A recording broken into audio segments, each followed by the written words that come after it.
Hello everyone, welcome back to the channel. आज हम कुछ और इम्पॉर्टेंट मल्टीपल चॉइस क्वेश्चंस करेंगे based on Indian economy on the eve of independence class 12। तो देखते हैं क्या क्या इंपॉर्टेंट क्वेश्चंस बन सकते हैं इंडियन इको के। First question is which of the following economist estimated per capita income during colonial period. British rule के टाइम पे किस इकोनॉमिस्ट ने इंडिया की पर कैपिटा इनकम को एस्टिमेट किया था, उसका अनुमान लगाया था। तो first option William Digby, friendly shares, दादा भाई नौरोजी। ऑल ऑफ दीज, इसका आंसर रहेगा ऑल ऑफ दीज। इन सभी इकोनॉमिस्ट ने इंडिया की पर कैपिटा इनकम को एस्टिमेट किया था। पर कैपिटा इनकम का जो एस्टिमेशन है, ब्रिटिशर्स ने तो कोई खास अटेम्प्ट नहीं करा, बट ये कुछ नोटेबल इकोनॉमिस्ट हैं जिन्होंने एफर्ट किया और एस्टिमेट करा पर कैपिटा इनकम को। पर कैपिटा इनकम क्या होती है? Average income of a person है। इसे कैसे कैलकुलेट कर सकते हैं? जो कंट्री की नेशनल इनकम है उसको डिवाइड करते हैं हम पॉपुलेशन से, तो हमें क्या मिलता है फिर? पर कैपिटा इनकम, प्रति व्यक्ति आय। Next question is GDP stands for. GDP की फुल फॉर्म पूछी गई है। GDP stands for gross domestic product. GDP है क्या? मार्केट वैल्यू है फाइनल गुड्स एंड सर्विसेज का, जिसका प्रोडक्शन हुआ डोमेस्टिक टेरिटरी में एक अकाउंटिंग ईयर में, उसको हम बोलते हैं जीडीपी। टोटल प्रोडक्शन को शो करता है। कंट्री की ग्रोथ को जीडीपी से मेज़र किया जाता है। जितना ज़्यादा जीडीपी होगा, it implies more, GDP implies more growth. तो जीडीपी प्रोडक्शन ज़्यादा होना एक अच्छा साइन है, ग्रोथ का साइन है। और ये है क्या? मार्केट वैल्यू है, जितने भी फाइनल गुड्स एंड सर्विसेज का प्रोडक्शन हुआ हमारी डोमेस्टिक टेरिटरी में। और अगर आपको इससे रिलेटेड कोई डाउट हो, आप मुझसे कमेंट सेक्शन में पूछ सकते हैं। और इसके अलावा जीडीपी कंट्री का वेलफेयर भी शो करता है। Next question, when was the first census data collected during British India. British rule के टाइम पे इंडिया में कब डेटा कलेक्ट हुआ था सेंसस के लिए? तो ये था, इट वाज 1881, 1881 में सेंसस का जो है फर्स्ट डेटा कलेक्ट हुआ था। सेंसस जनगणना 10 साल में एक बार होती है। इसमें पॉपुलेशन की काउंटिंग होती है। ऑल ओवर पूरा देखा जाता है कि जितने भी यूनिट्स हैं इकॉनमी में, जितने भी इंडिविजुअल्स हैं, टोटल कितना उनका पॉपुलेशन है, डेथ रेट क्या है, बर्थ रेट क्या है, उससे रिलेटेड है। Next, what was the motive behind the deindustrialisation by the colonial government in India. Britishers का इंडिया में डी इंडस्ट्रियलाइजेशन करने का क्या मेन मोटिव था? मीन्स इंडस्ट्रीज़ को डिस्ट्रॉय करने का क्या मेन एम था? तो वो क्या था कि इंडिया को बना देना रॉ मटेरियल का एक्सपोर्टर। तो इंडिया बन गया था रॉ मटेरियल का एक्सपोर्टर, और ब्रिटेन के लिए इंडिया बन गया था importer of finish goods. It means option A is correct, both to get raw material from India at cheap rate and to sell British manufactured goods in Indian market at high rate prices.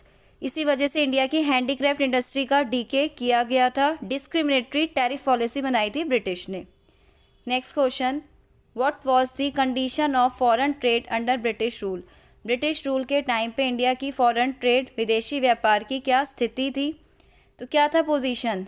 First है इसमें, surplus on account of foreign trade was spent on war expenses. जो भी surplus आ रहा है, export ज़्यादा है import से, तो वो सारा सरप्लस, वो एक्स्ट्रा चीज़ें वॉर एक्सपेंसेस पे लग रही है, एकदम करेक्ट है। इंडिया बन गया था net exporter of raw material, ये भी ठीक है। And option D, net importer of finish goods. India जो है ब्रिटेन से फिनिश गुड्स का इम्पोर्ट कर रहा था, तो ये भी एकदम ठीक है। It means all of these. जो इंडिया का फॉरेन ट्रेड है, विदेशी व्यापार है, उस पर मोनोपोली कंट्रोल हो गया था ब्रिटिशर्स का, क्योंकि ब्रिटिशर्स ने डिस्क्रिमिनेटरी टैरिफ पॉलिसी बनाई थी कि अगर इंडिया एक्सपोर्ट करेगा हैंडीक्राफ्ट का तो बहुत ज़्यादा टैक्स लगने वाला है। Next, iron and steel industries began coming up in. Iron और स्टील इंडस्ट्रीज़ इंडिया में कब से आना स्टार्ट हुई? तो इट वॉज 20th सेंचुरी। किसकी स्टार्टिंग कब से हुई? 20th सेंचुरी से, क्योंकि इसी टाइम पे 1907 में टिस्को को इस्टेब्लिश किया गया था। TISCO Tata iron and steel company. तो 20th सेंचुरी से स्टार्टिंग हुई इंडिया में सेटअप होना आयरन एंड स्टील इंडस्ट्रीज़।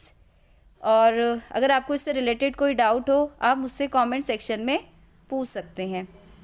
अब नेक्स्ट क्वेश्चन देख लेते हैं हमारा। नेक्स्ट क्वेश्चन क्या बनता है? Next question is CAGR stands for, CAGR stands for, इसका आंसर रहेगा option D, compound annual growth rate. इसमें एक कंट्री के एनुअल ग्रोथ रेट को मेज़र करते हैं और मोर देन अ ईयर, एक साल से ज़्यादा के लिए मिक्सअप करके देखते हैं, टोटलिटी में देखते हैं, तभी से बोला हुआ है कंपाउंड एनुअल ग्रोथ रेट। और नॉर्मली ग्रोथ किस में मेज़र होती है? जीडीपी में, प्रोडक्शन से।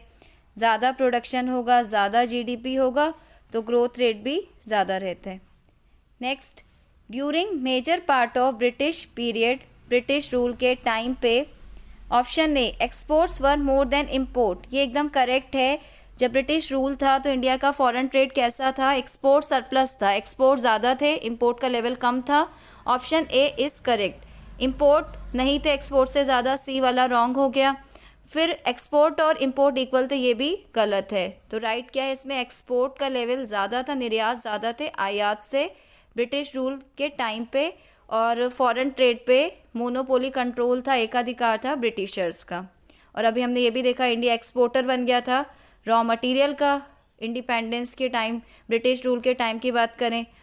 ठीक है। Next, TISCO stands for, TISCO की फुल फॉर्म क्या है? टिस्को है Tata iron and steel company. Option D is correct. और Tata iron and steel company when it was established, कब ये इस्टेब्लिश हुई, कब ये सेटअप हुई? ये सेटअप हुई थी 1907 में, 1907 में TISCO, Tata iron and steel company है टिस्को। ठीक है।